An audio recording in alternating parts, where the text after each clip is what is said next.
evening. Welcome to Chris Parkin Shooting Sports, the Tuesday night live question and answers. It's been must be about 5 or 6 weeks since I last did one. Been very busy. Lots of reviewing other videos to make, testing jobs, this, that and the other. So the usual world of written journalism carries on. So if you're here, thank you for joining me, and please comment, because it's your questions I'm here to answer. Although there are a few props around in front of me, they're a bit of a conversation starter perhaps. It's all about answering or me helping you with any topics you might want to hear about. So please, my laptop is to my side here so I can refer to questions. We don't yet, touch wood, seem to have had any technical issues this time. So we shall see. Let's just wait for the laptop to refresh and keep up with the questions. Nice to see Pulsar advertising yet again on one of my videos, which I rarely ever do for Pulsar, if anybody. A bit of a Pard fan these days, so it's good to see. So just to give you a little rundown, just to get it started before we get some questions coming in, what have I been using this week? So, well, let's go to the one laid down first. Number one, don't forget we can't touch any guns on this video, and it's a little bit tricky to see them laid out flat without handling on screen, but I've got an FX Impact Mark III bronze. This time I've got the UK spec sub 12 foot-pound version, which runs exactly 11.5 foot-pounds and is extremely consistent shot to shot. It's also incredibly quiet. I've just been calmly sort of twiddling here with it with the trigger on the bench before we started, and it's just not noisy at all. So that's a quiet thing. That's going to get a full review done soon. I did have the Mark II about 6 months ago, which was in FAC version, which of course has got a bit more tunability. This the barrel, things like that. So got a little bit less adjustability because of course you've got the legal 12 foot-pound limit for the UK. We look like we've got some questions popping up, so I shall have a look over here. Thomas, how do you like the bolt handle of the Shtire? It's different. I quite like it on a sporting rifle. Okay, might not be as fast as something a bit more teardrop, etc. The bolt shaft itself is incredibly smooth in transit, and I do like the fact that you can close the bolt, lock the safety catch, and shut the bolt down even further, which completely locks the firing pin. So it's a very safe system. The set trigger option as well is incredibly light. Some people like that. I'm not personally a fan of set triggers, a bit too light for me. But that breaks at I weighed it and it varied between, I'm trying to remember what it was now. I think it was 1,005 to 1,014 grams, measured over 5, repeat pulls on the Lyman measuring gauge. So it's incredibly consistent trigger. But we'll answer a little bit more about that in a minute. So yeah, quite like it. Vic, hey Chris, loving the content, keep it up. 22LR semi-auto wide, such as AR-15 style, 22. Always most accurate, purely ammunition dependent. Well, I think accuracy is so much dependent on how you interact with the rifle. Semi-auto 22s, I've done CZ512, I've done an awful lot with the M&P 1522, Ruger 1022s. Personally, if I was going to go semi-auto, and much as I'm kind of not an AR-15 guy, I do like the M&P 1522. I use them a lot at work, and they're easy to live with. You know, you've got the flip-up sights, you've got plenty of Picatinny rail to put additional sights on, screw-cut moderators, this, that and the other. They handle great, you can have them in different colours. I mean, what's not to like? The magazines are freely available. And the other thing I like about them is because you can ease the spring tension on the mags, it's just so much faster to load them. Whereas on, something like a 1022 mag, you've got to force every round down against the spring tension, spring pressure. So I quite like them. In terms of super accuracy, well, you've got two big hurdles. You've got the same level of consistency from the ammunition you'd have with any bolt action rifle, but you've also got the fouling issue. Do you go for the sort of oily ammunition like SK, which works well in them, but it's quite an oily finish, and you do end up with sort of very grey, leady thumbs? Or do you go with something a little bit more waxy like the Elys or the Winchesters, things like that? Again, that's part of the joy of 22 rimfire. Try your own, test them all out, have a go. None of them are bad rifles, but they all have such, because I shoot so many rifles, I really look at the tiny little nitty gritty details, because I have to find something that kind of pops them out into my into my current sort of sense of interest, as in this one does something really, really tiny that no one else does, and you think, wow, that's different about it. Anyway, right. Flatline, hi Chris, just getting started. Do you think some of the Pulsar thermal rifle scopes have too low a base mag setting? Well, in terms of base mag, we're talking what is sort of referred to as optical magnification. I think I'd rather have a little bit too low than a little bit too high. But on the other hand, of course, all the digital magnification on anything you add gives you a lot of pixelation, and as much as they like to say it doesn't, it does. Okay, the higher end units have got some superb image quality, but personally, for general all-round hunting things, ratting I probably wouldn't start below, above a 4. Foxing I can very much handle a 6 or an 8 to start with, and I certainly wouldn't want to more than double either, to be honest. But it's horses for courses. I do think they get quite muddled in all the specifications. They offer an awful lot of options, and I've known it in the past when a shop's referred someone to me to tell them about all these things. I've told them about it, and then they've gone back to the shop, and the shop have just sold them the most expensive one because it's the most profitable for them. So, you have to do your independent research a little bit, and it's not always best to take the advice of the person making profit from selling you Model 10 when Model 9 is actually the one that's perfect. So, yes. Right. Who else we got? Okay, Thomas again. How is the general build quality of the Shtire compared to the other German brands like Sauer, the German brands, because of course Steyr is Austrian, like Sauer, Mauser and Blaser?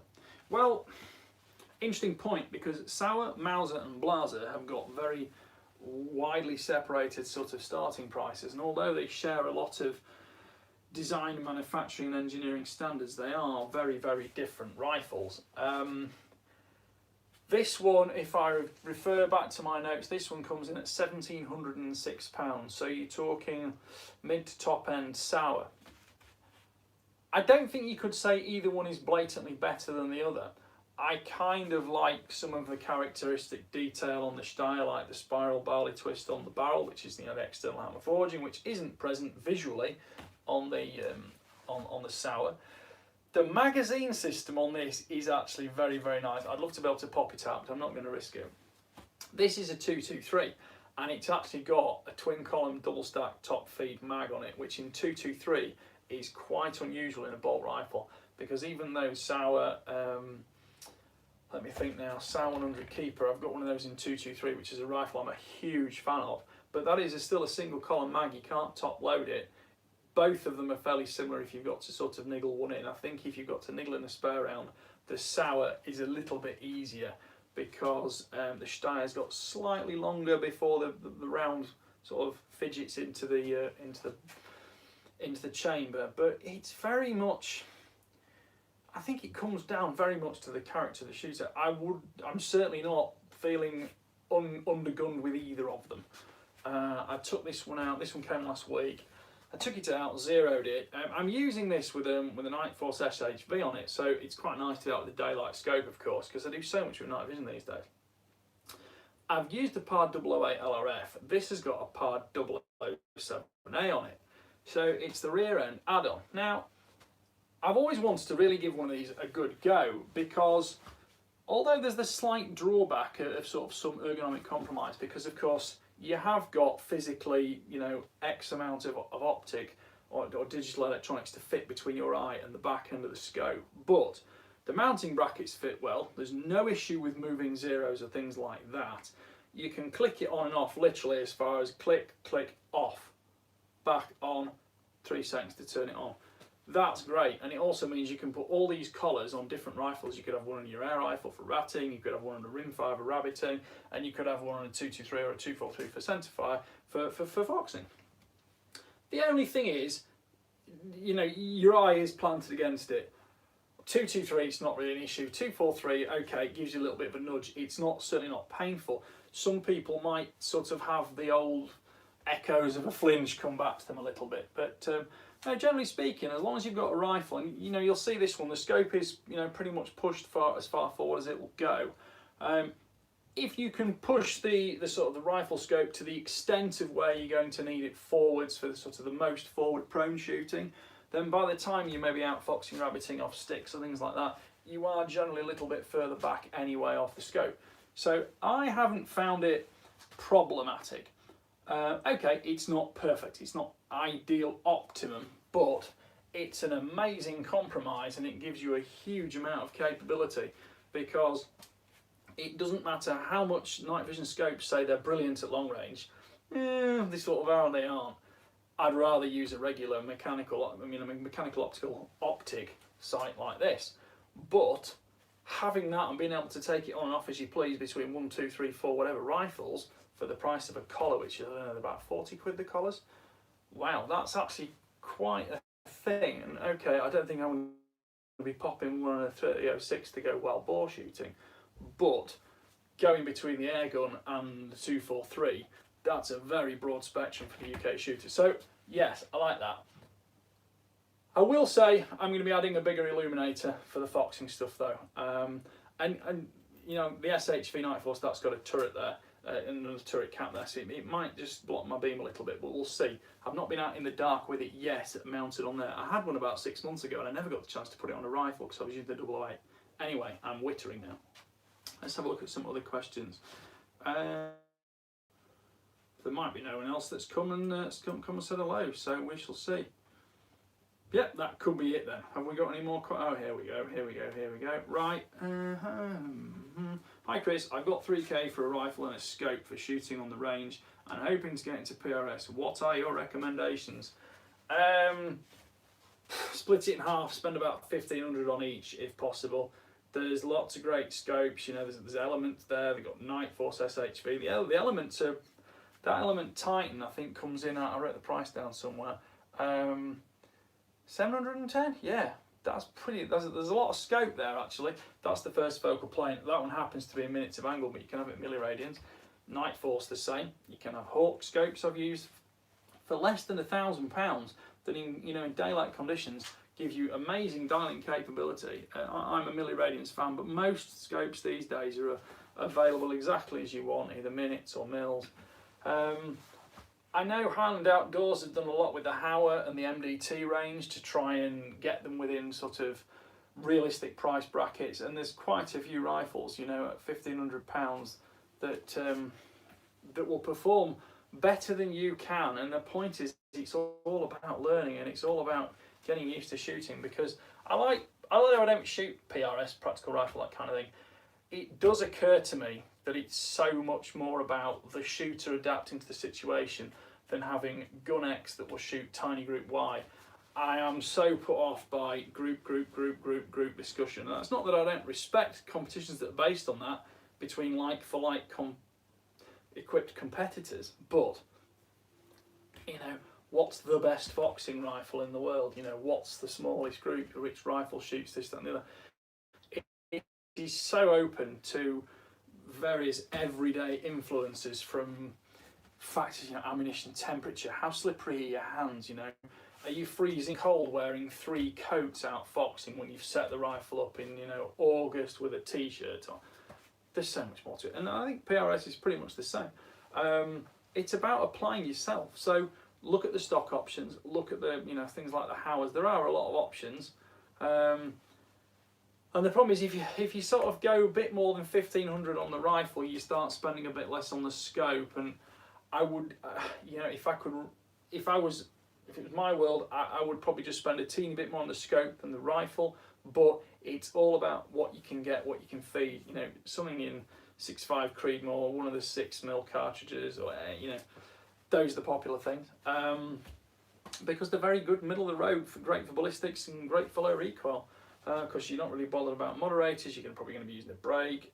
You know, look at the mag systems you got, what feeding options you got. And of course, it does seem that Highland Outdoors and the MDT thing really is sort of trying to rule the roost, certainly in the factory rifle market. So have a look at those, because I have shot a few. They're pretty good to shoot. You know, the barreled action is fundamentally good. It's all about which stock suits you best. Okay, right. Flatline again. Personally think the base mag, the Pulsar XP rifle scope models are a little too low at 2 times base mag. You can mag up to the next level. You know, the XQ spec 6 times enough for realistic Foxes. Yeah, I'd probably kind of agree with that, but I don't get too hyped up over Pulsar because everything you buy seems to be superseded within about 10 minutes. So, right, Thomas again. This might be a very broad question, but what do you think of Vortex scopes? They're pretty good, to be honest. They give you a, you know, there's a pretty widespread of capability and affordability on them. I went to the game fair last weekend, and I saw Country Sports Wholesale, and I was just having a look at some of the Vortex, and one of them happened to catch my attention as I was walking past, and as I walked back past, they said, "Oh, Chris, have you seen this new one?" And I said, "Well, funny enough, that is the one that just happened to catch my attention." I think it was £600. I don't remember the exact specification of it, but it was, you know, all the bells and whistles, the first focal plane, high magnification, and of course I think there's a picture of me on Instagram holding it actually, and I've got it, you know, balanced in front of my eye, elbows locked in. I'm looking to it. I'm really looking tightly on the etching, on the reticle, things like the chromatics, this, that, and the other. And I was watching way out down to where they were shooting clay pigeons, 300-400 meters away, and it was impressive. It was impressive, and if I give you an honest comment, I thought it was an £800 to £1,000 scope, and they actually told me it was 600 quid. And I thought there's a lot of scope there for 600 quid. So it just goes to show what Vortex have done. But you know, they've brought Chinese optics, Chinese glassware into the modern era. They've got the quality control right, and of course they do offer these warranties. But the warranties now are becoming very popular. You buying an insurance policy. Because personally, if you drive over your rifle and smash your scope up, well, that's an insurance policy, it's not a warranty. And although it's very nice that that's what you're buying into with scopes like this, you know, I prefer to see the differentiation between what is a warranty and what is an insurance policy. Because a warranty seems like the manufacturer backing up its engineering, whereas an insurance policy is kind of backing up, you know, you. So have a think about that one. Okay. Have a look here. What do you think was it? Right. Nicholas. I run a Pard on a 6.5 Creedmoor and a Light on a 308. Works well with my Delta scopes. Less so my Sparrow Z6. Really rate the Delta scopes. I had a Delta scope a few years ago. I did think it was quite good for the price point. I can, you know, my number one. There's 2 things I always think about. Well, 3 things now. I always think, that sounds like a Monty Python thing, but anyway, there's 3 things I always think about Swarovski. Awesome optical capability, incredibly fine reticles, slight confusion between hunting and shooting long range sort of ethos. They're functionally extremely good. Personally, for me, I find the reticles a bit too thin for my eyes now. I'm 43, okay, my eyes aren't quite as sharp as they were when I was 23, but I know that the last time I had the Pard 007, I just put it on the back of a first focal plane Hawk scope, and I immediately realised that the rear end night vision stuff does not work well on a first focal plane scope, because really you don't want the reticle getting bigger and smaller. I'm not saying it won't work, but it's another compromise you've kind of got to have. And of course on a second focal plane scope, that compromise is pretty much set in the middle of the road and will be there the whole time, because you can use the magnification, of course, on the scope. And on first focal plane, it just seemed a bit tricky using the back end night vision, because the reticle was getting a bit busy or a bit too vacant. And okay, you can turn illumination on, but it's, you know, it's a lot to fiddle with.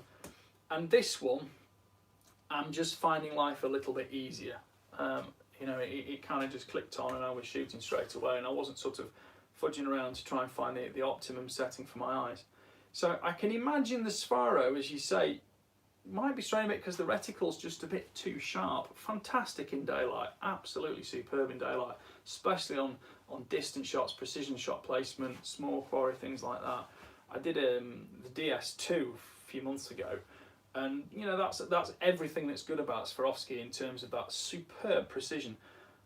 a range finding, you know, laser that is so coterminant with the reticle that you can ping out those crows at 300-400 meters, where on a regular binocular range finder you'd have sort of this a circle or a square somewhere boxing around them. Yeah.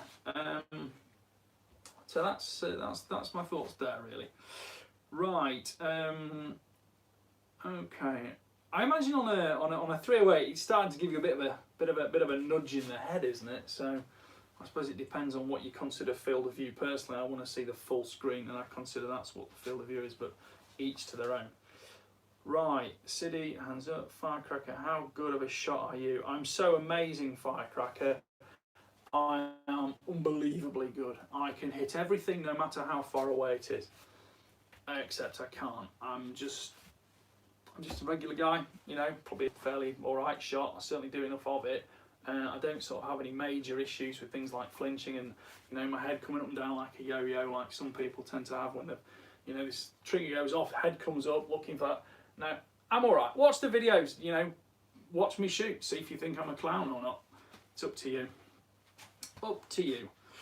Right. So I was just going to say that. Thomas put, do you have any bows? Yes. Well, actually, I have one bow left. Yeah, that's archery's my past. It just becomes more and more and more and more of my past now. I was alright at it, you could say, in the day. And I do still have one bow, but I don't really ever shoot it now. It could probably do some new strings and cables because it kind of sits in my conservatory in the bright sunshine, no doubt disintegrating under ultraviolet. Right, you're too insecure. Lovely name, thank you very much. Hi Chris, great content as always. What moderator would you recommend or buy for yourself for a 223? Oh, well, there's a lot of great moderators. If you use DPTs, that's 223, and that's actually got a Wildcat Predator 8 on it, which is, it's interesting actually. It gives you a slightly different noise signature, that slightly higher pitched, very little boom, more of a sort of whiz.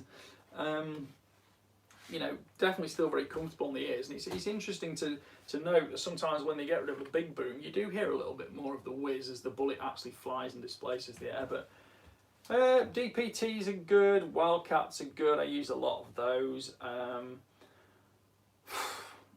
I've used so many good moderators, Houskins, I don't know, the names evade me. I woke up too early this morning to have a very good memory today. There are some real stinkers, but I've probably forgotten what they are. So you generally only hear me mention rifles that, or moderator accessories that, you know, do have some worth in themselves. If it's a stinker, it kind of just gets flipped out the back of my head and I just forget it, because what's the point of remembering it? Right, hi, sorry, this is Stephen, or Stefan, right. Have you already shot a CZ457 LRP and what do you think of it? Wow, I am Mr. Echo on this one. I had one last year and I actually bought it, I liked it that much. It sat through there in the armoury. Yeah, it's great. Watch the videos, look on my channel. If you go back to sort of October, November time, I think they were, there's a lot of stuff with the LRP. I actually have more plans for it. Funnily enough, the Element Titan on the FX down here, I don't know if you can see it, it's probably a little bit buried to be honest, but the camera angle is what it is. Dare I pick it up? I'm not sure. That is, it's got the FX rings on. I've got elevation adjustment within the rings as well, and I'm kind of thinking I might put that on the LRP. I'm currently running a Minox ZP5 3 to 15 by 50, sorry, 3 to 15 by 50 on that, mainly because it's got absolutely masses of elevation travel in it. I can dial out to 450 meters, but it's very tricky seeing your impact, even on steel, with a little 2.2 at 450 meters, because even though you're tapping it, it's a bit like throwing a pencil at something. The little grey mark left even on white paint is so minimal that 15 power I couldn't see it, so I was relying on one of the spotters. Yes, so I think I might put that on the LRP and give that a go, but you know, time is I'm so busy with so much review kit, it's always a case of, you know, when do I get a chance? But I do like the LRP a massive amount. I'm not sure I'd buy it now because CZ have come out with some very other interesting versions of the 457. I've actually got at the moment the standard 457 synthetic 2.2 20-inch barrel. That thing shoots just as well on target and on steel at 200 meters as the LRP did. The difference being it's got a slightly higher mag scope on it. I'm running that with I think it's an Element Helix I've got now. It's a 12, so it's a bit more precise in the aiming solution shooting it. The handling of the rifle, although superb for a sporting rimfire, is less sort of bulky, solid, heavy, and easy to position and retain position as the LRP. It was really interesting. I was out shooting them on Saturday with a good pal of mine, and it was so interesting to compare and contrast two rifles with fundamentally the same action, completely different barrel, different bipods, completely different stocks, completely different scopes. It was so interesting. The LRP has the larger rubber bolt knob on it as well. It was so interesting to compare and contrast them because fundamentally, they show off what I'm always harping on about. Fundamentally, neither is more intrinsically accurate than the other. But fundamentally, they both give such varied ergonomic interaction with the human that it was just a really enjoyable afternoon. Sort of, well, I like this about this and I like that about that. But if I was out rabbiting, I'd want that, and if I was out shooting 500 meters, I'd prefer that stock. So, yeah, that was a really interesting thing. Again, please like, please subscribe, please click the notification bell, please comment, because if enough people ask for these videos, I will try and make time to do them. But it takes the best part of a day with good weather to make a review video, and it can be so hard. You add another one in, and I've not got a separate cameraman filming me. I'm not being paid by XYZ TV to do it, so it can be tricky, and even then you need to get a commissioned film which is going to be of interest to the users. So please like, subscribe, comment, and click notification bell. Ask for these videos. Pour it in to one of the shooting show channels. There's the shooting show, you've got Field Sport Britain, you've got all these different things. Tell them you want to see Chris Parkin shoot a CZ457 synthetic versus an LRP and discuss all these things, which I have a lot of now. Anyway, right.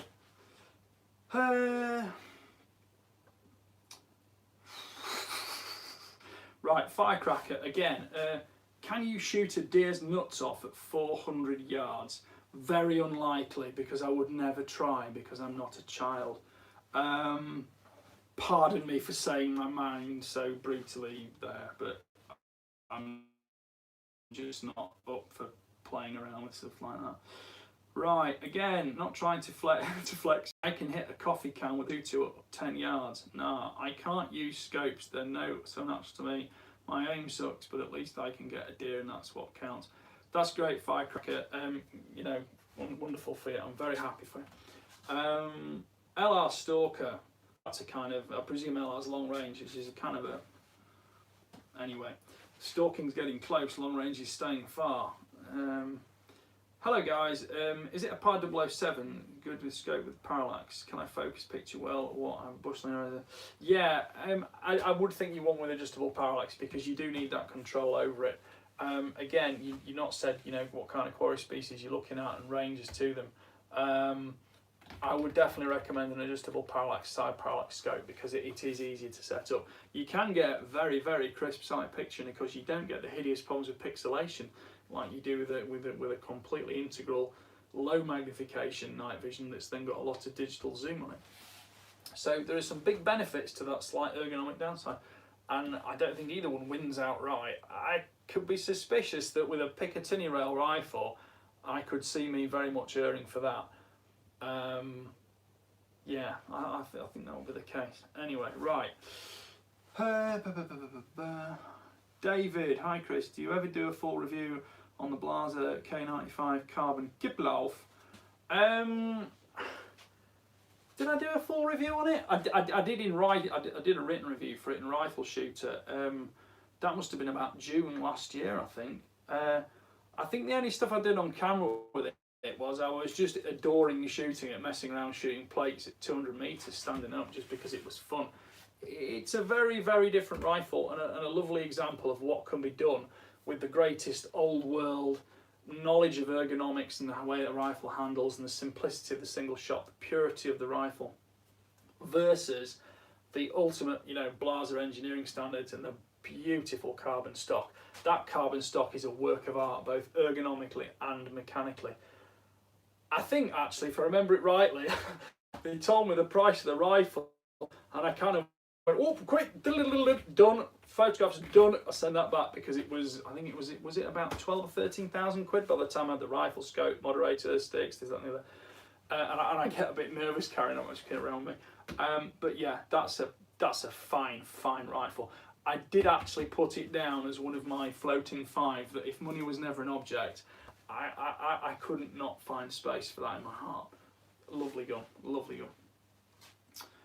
Right, Kent Davis, your name pops up everywhere, I think, so hello Kent. I always enjoy your thoughts, look forward to many more, love you too to LR views. Thank you very much, Kent. Right, Coleman 18D, any other finds at the game fair? No, really, pretty much nothing. There was the new Howa rimfire, but apparently they're not ready yet. Looked quite nice, handled it, didn't really see any major sort of glaring faults with it, but I'll wait, you know, fully until I see it. I pretty much dismantled it in the hand. I was having, you know, this bit under my arm and that bit there, dismantling it, decocking the bolt, looking at various details. And it's things like, you know, have they left the firing pin? Have they given it a spherical firing pin like Bagara, which I wasn't really a fan of? Or have they stayed with like Anschutz CZ welding on with a chisel tip firing pin, which they have, which means you're probably going to get great ignition. Mags look like CZ 4.5, 3, 5, 7 mags. It sort of ticked all the boxes. I think the price range looked like they reckoned about 750 street price. So I think it'll be one to look at.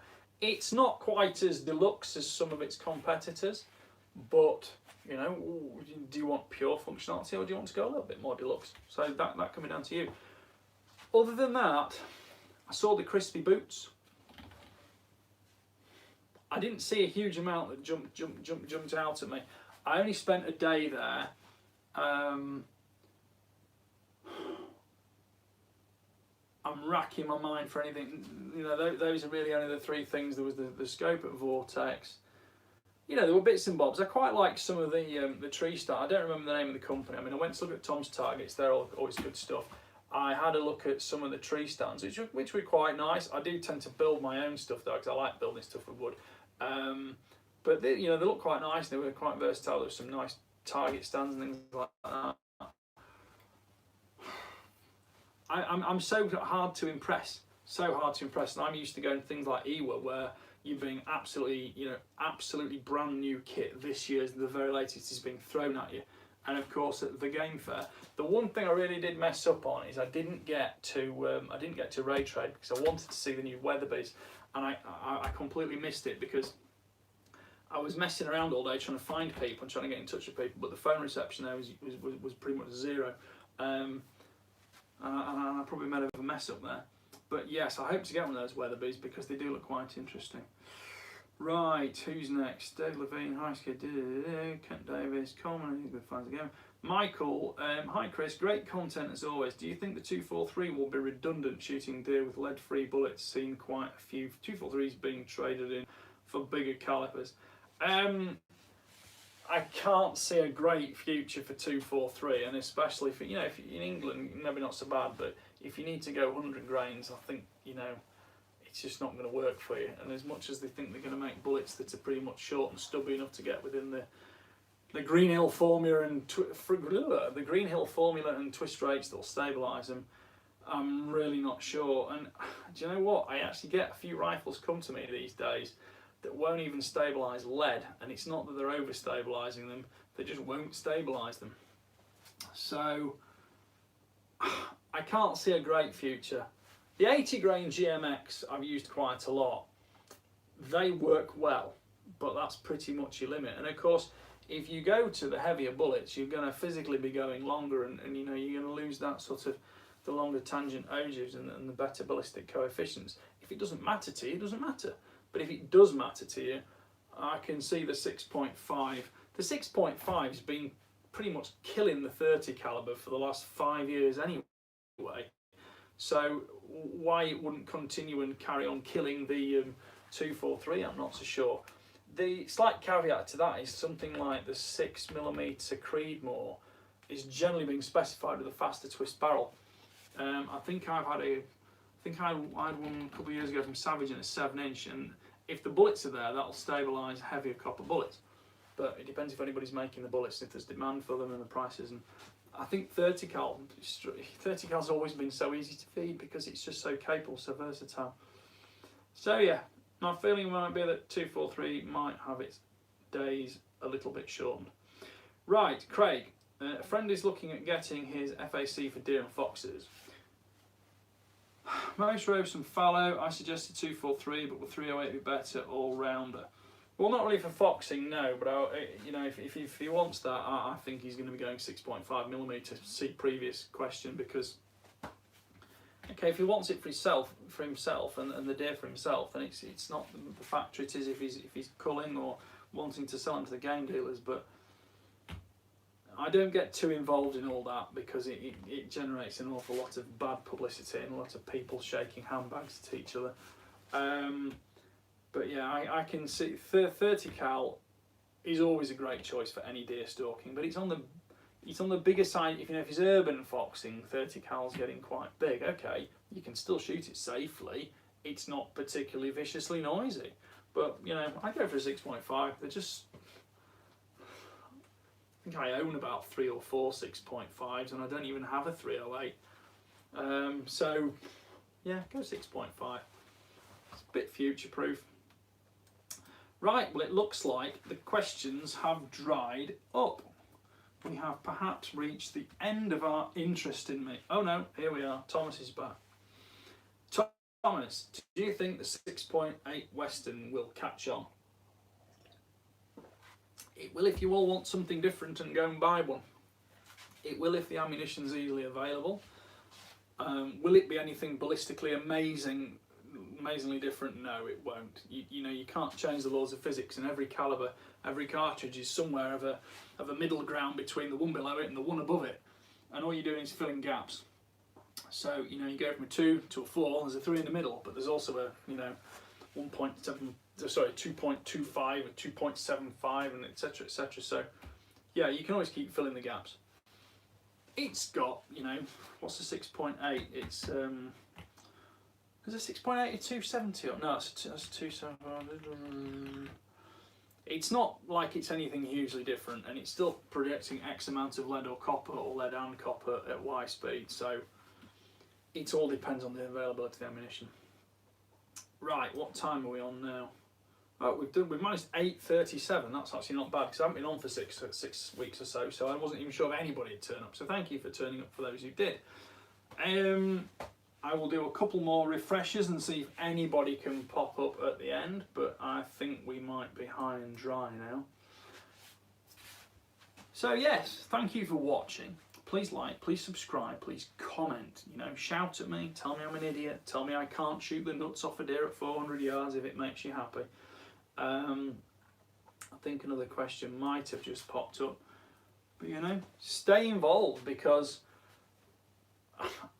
if I see the feedback from you guys, it's more inclined to keep me in the mood for making videos, and it's good for that.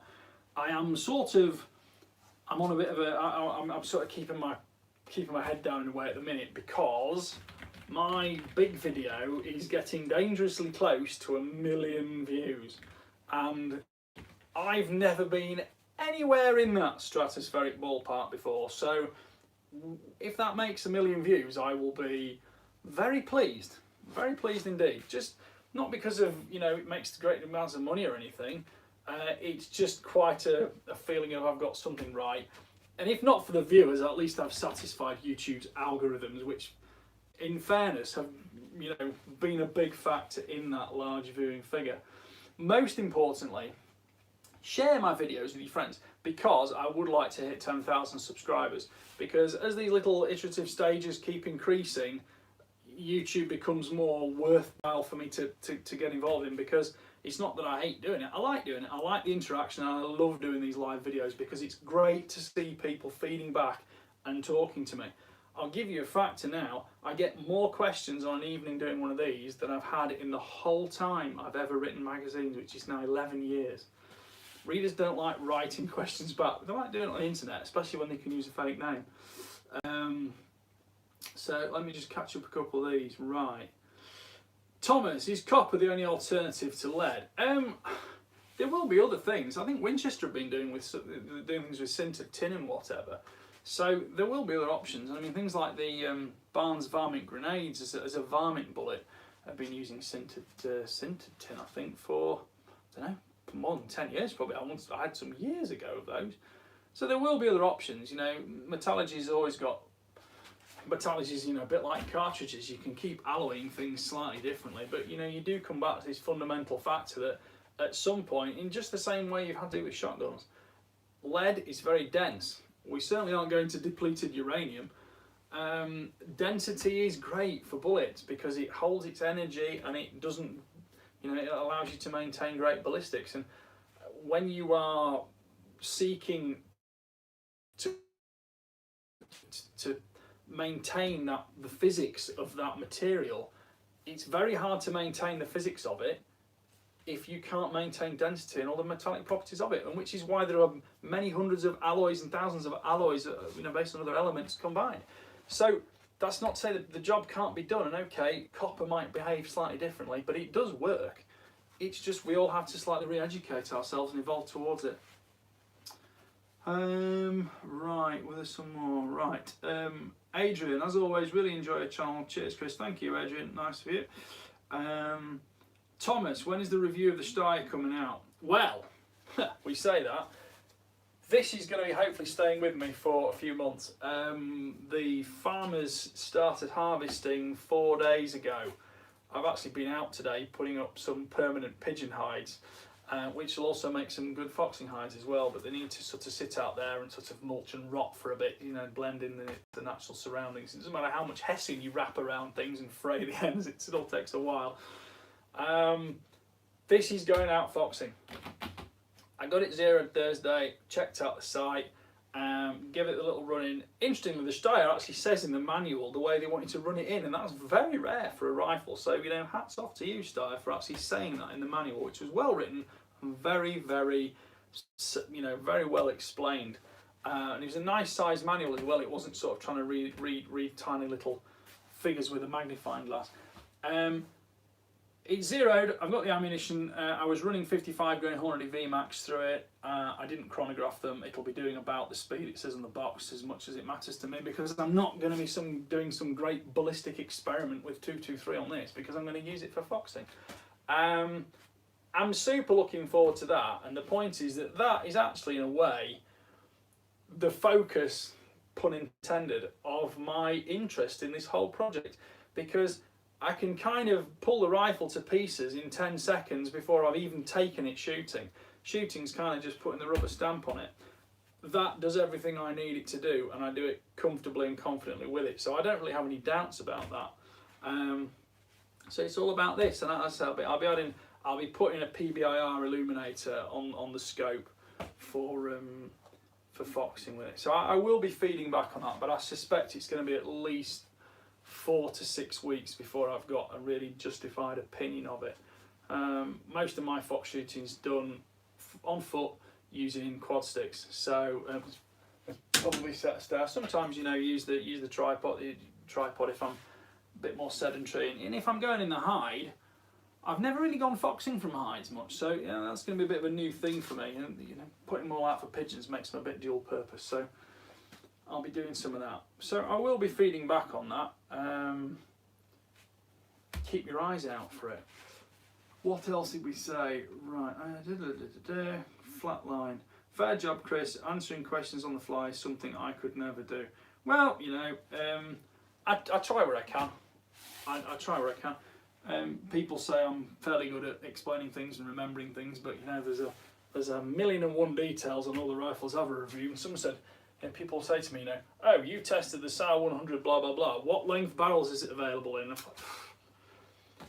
Probably 24, maybe a 22. What calibers? How many magazines?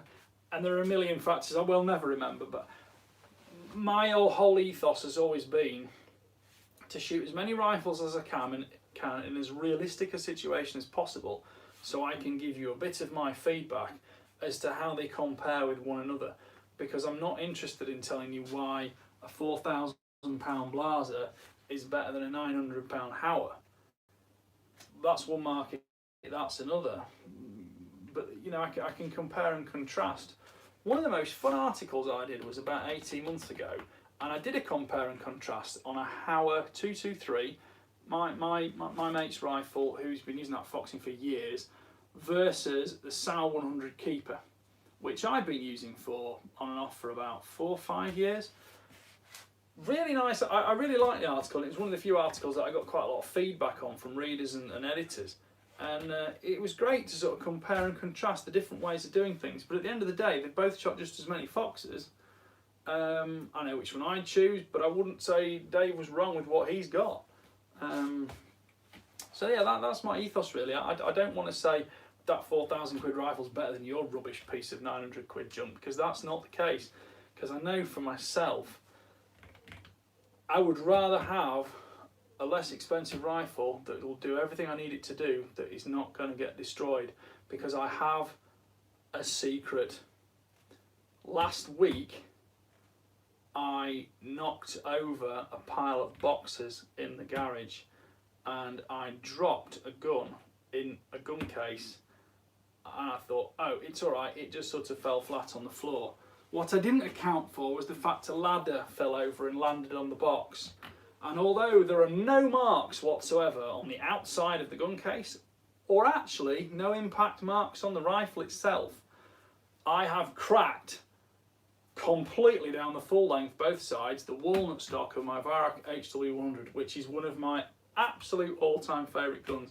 And I was somewhat angered with myself for that one. So it just goes to show. And I said, do you know what? A new stock is X £100. Well, I'm just going to beat this one to death until it is still in one piece. It even held 0, but the cracks from the full length of the forend and through the wrist. And I said, do you know what? I'm just going to keep using it until it actually falls apart, because I don't really want to spend half the value of the gun on a new stock.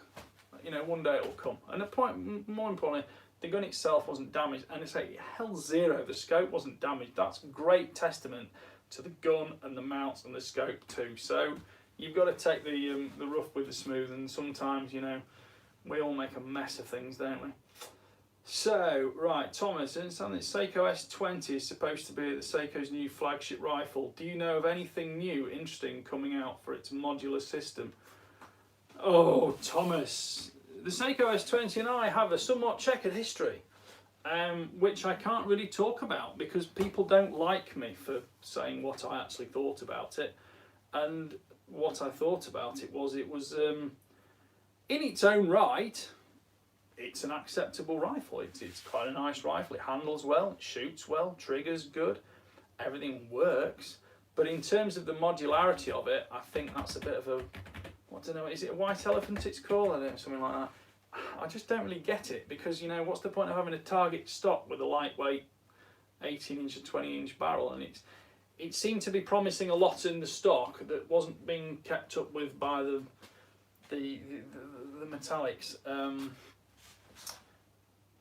Yeah, so, and the magazine was very sticky on the one I had, and I had several magazines for it, and it got cleaned, and I used all the magazines, and none of them were perfectly feeding rounds. So it had goods and bads, and I don't think it's a better rifle.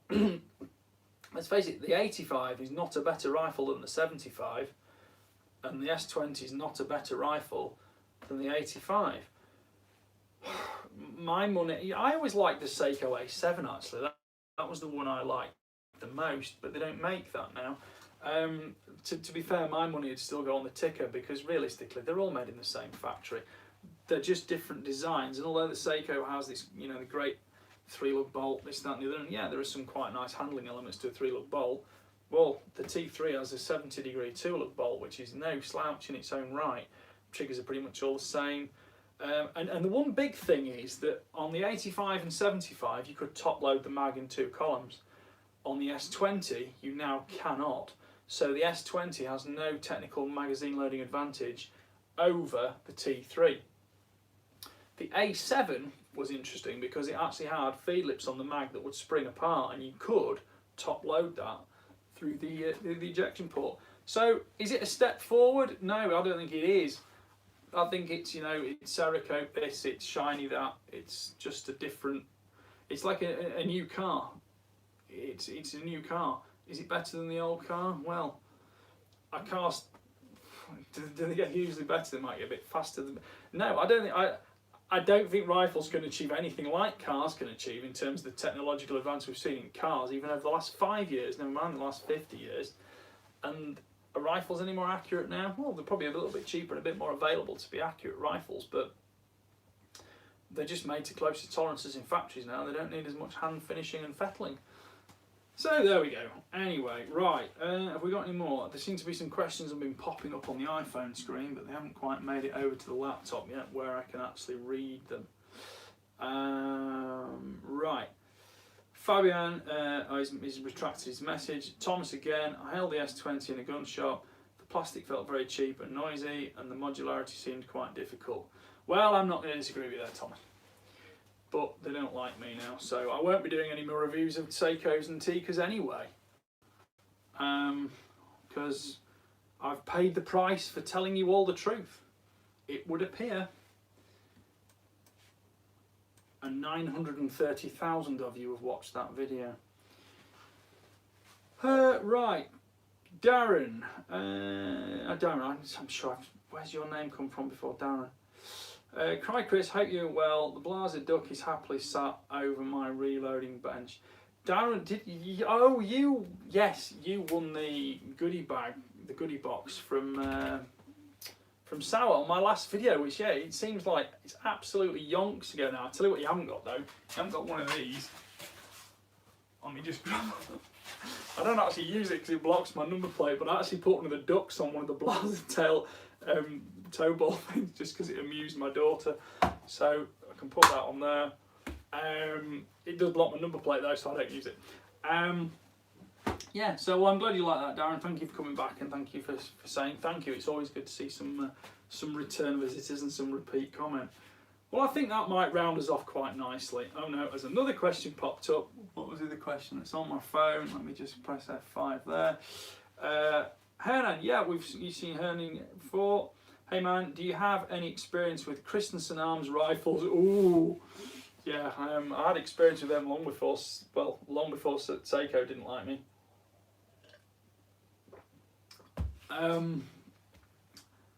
If you want to see the photographs, I'll send you the photographs, but they sent me the all bells and whistles, excellent rifle, and I took the rifle out the stock and the bedding was just like crumbs.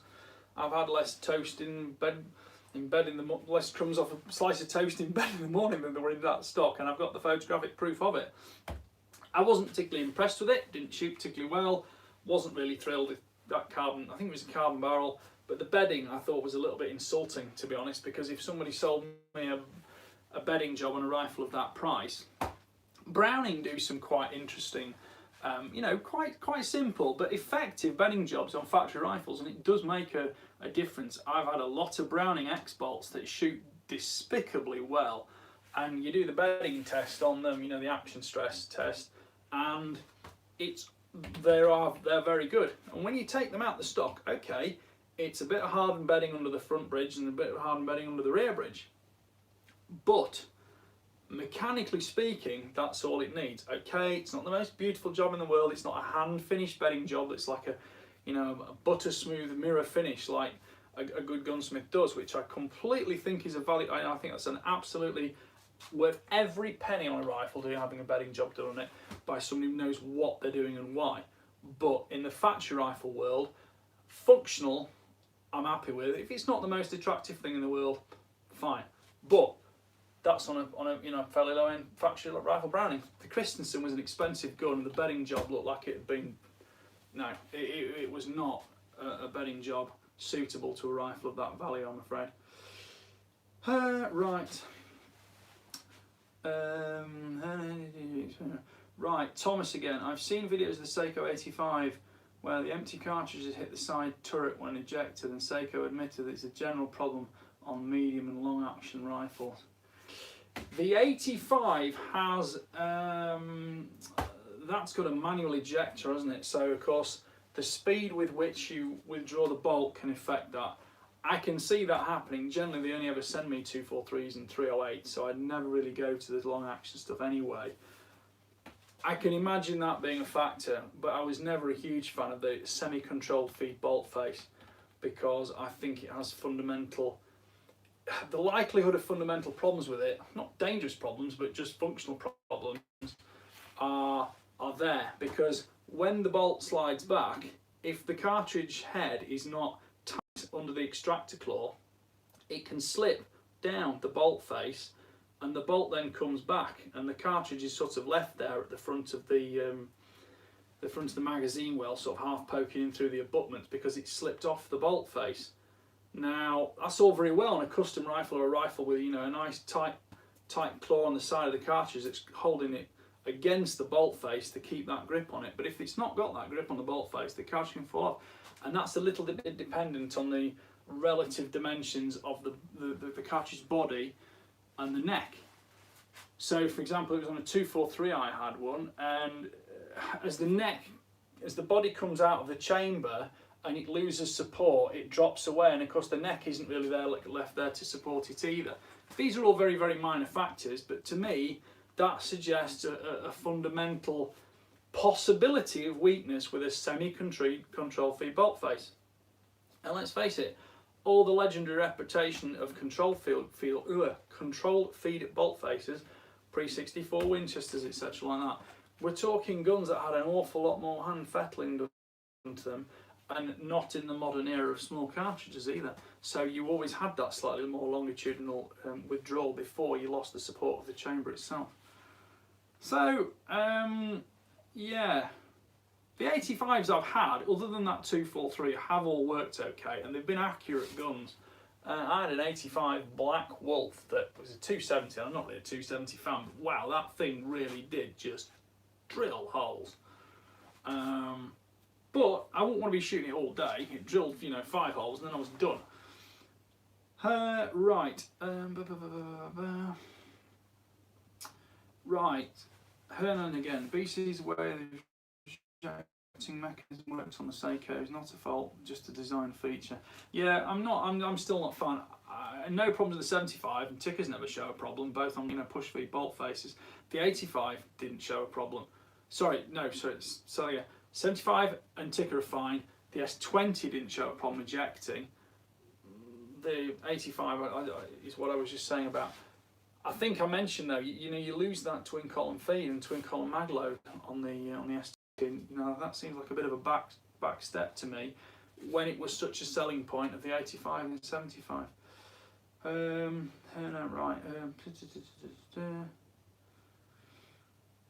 David, if you want ejection, just going back to you, Hernan, the ejector being located at the 6 o'clock position, yeah, that's a factor, but of course it's also a factor that's combined with the actual overall shape of the bolt face and where it, you know, restrains the cartridge head.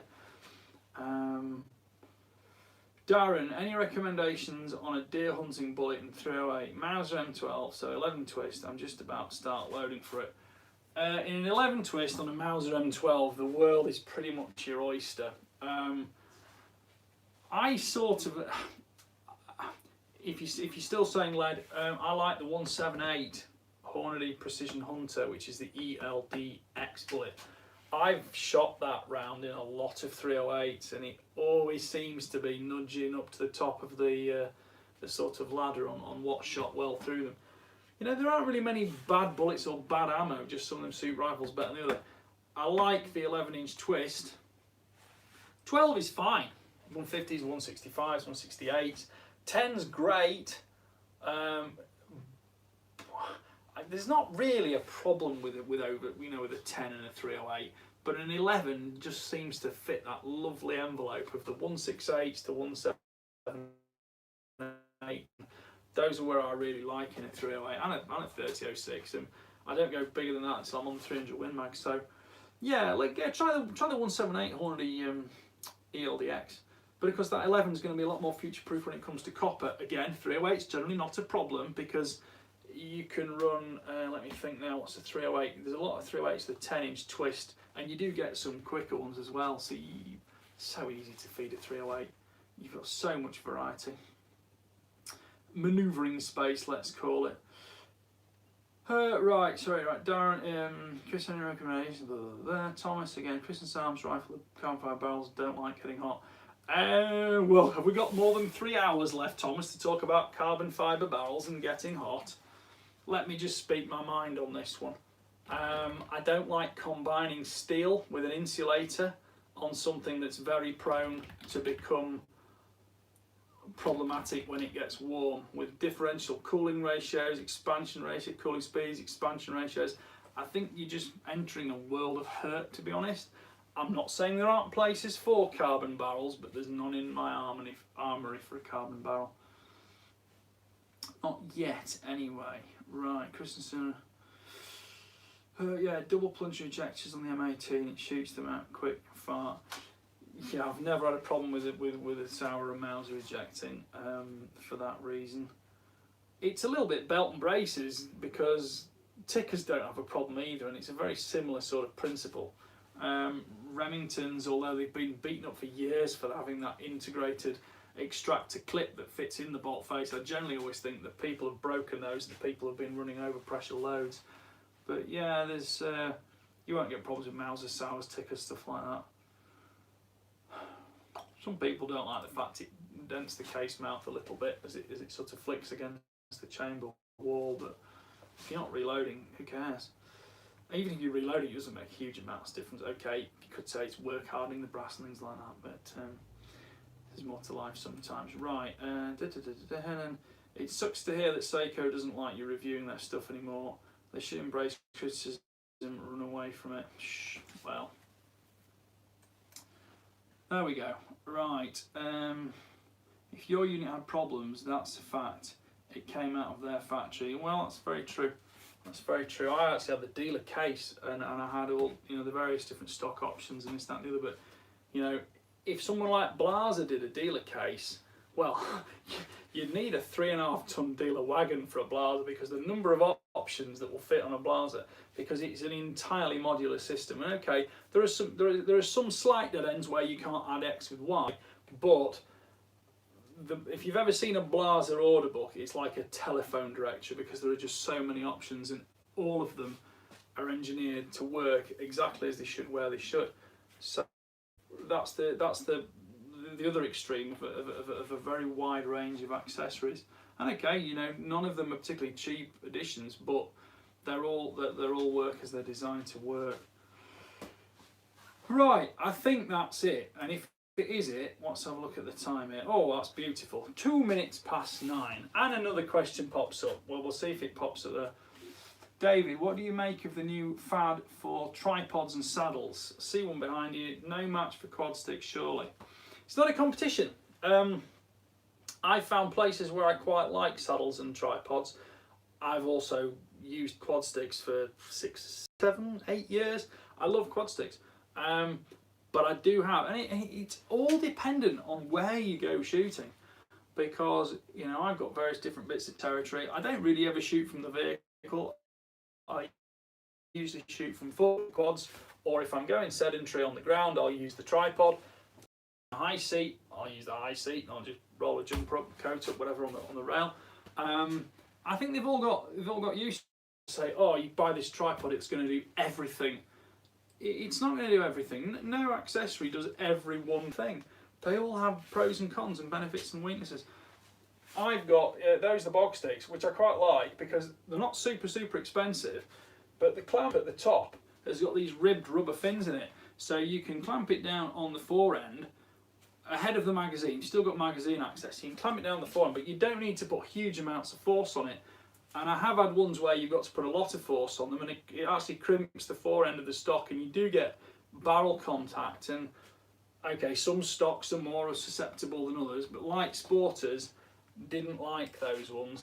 And the bogs have just been a little bit more delicate in that respect. Okay, they've not got a ball head, but if you set up sedentary anyway, and bear in mind I do a lot of photography and video work, so a lot of the time you're using tripods that don't necessarily have a ball head because you want to use tracking handle, this, that and the other. So you do have to set up the actual axis perpendicular to the ground anyway, which means adjusting at one or two of the legs, which is no great hassle if you're going to be there for 2 or 3 hours. And again, if it's very dynamic shooting, nothing is going to be faster than quad sticks.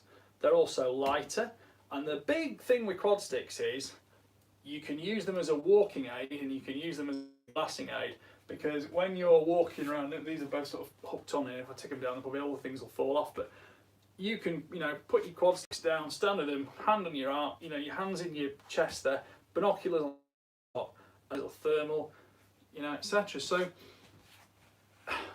don't just look at what's best, look at what the benefits are of X versus Y and which one suits you better. I have both. I've got at least 2 tripods and about 5 sets of quad sticks of various time and iterations. Some of them are sort of sentimental things I've been given, some of them are the latest and greatest things that I can't even show you on camera because press embargo and this, that and the other hasn't been lifted on. But I like both because I've got shooting areas where I use both, and they all live in the truck. So I get to farm X and I'm going to be out on my foot, take the quads. If I'm going to position Y, I think, well, I'm probably going to be waiting there for quite some time, and I want to be able to just put the gun in and just leave it hands-free, open the bolt, and just know it's going to be fine, and it's going to be pointing approximately where I need to when I get to it. On the other hand, I have got quad sticks. I've got the Viperflex, and I've got most of them. I've got the 5th leg, but I don't always take the 5th leg with me. But on the other hand, if you do want to do the more sedentary thing and just prop them up and leave them with the bolt open and, you know, safe, yeah, the 5th leg's great because you can prop them up. So that's kind of the middle ground, but I don't think they're quite as manoeuvrable as just as a plain quad stick. The 5th leg has got that little bit of extra rattle and hum, let's call it. Right, what else here? There's a French dude that really liked the 2S20, but he likes all the rifles he reviews. I don't think there's much value in that. Well,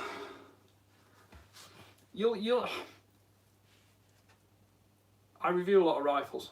I review far more rifles written than I do in video format, because I've got to do just as much work in the investigation stage, but then to film that, the slightest problem with a rifle makes it a faff and hard to film, and if it's a repetitive issue like a mag feed issue or something like that, it just doesn't get filmed.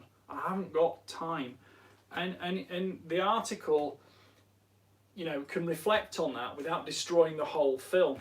So the article tells the facts about of it, and it's much less use of my time to tell those facts as a written article than as a video. And all you get in the video is if you show it not working, people say, oh, you didn't do this, you didn't do that, you didn't do that. It's like, no, I was too busy doing other stuff, and I wasn't going to waste my time just trying to, you know, drag the last breath out of a gun that was just hard work to review. And okay, in the end, part X or part Y might get replaced. That can all be compressed a lot more quickly and explained in a written article than going out, waiting for another day of decent weather, the next opportunity to take some long shots, or, you know, hammer away making loads of noise all day with expensive ammunition. If you get ammunition, you know, a mag feed or something like that, or something, you know, 3 rounds of ammunition that don't group well and 3 that do, we can write about that easily. But, you know, you've still had to pay for it all, and showing it all on video gets very expensive if you have any slight problems. Then the clouds go past, or the sun comes out and everything goes wrong. And yes, it can be fun sometimes.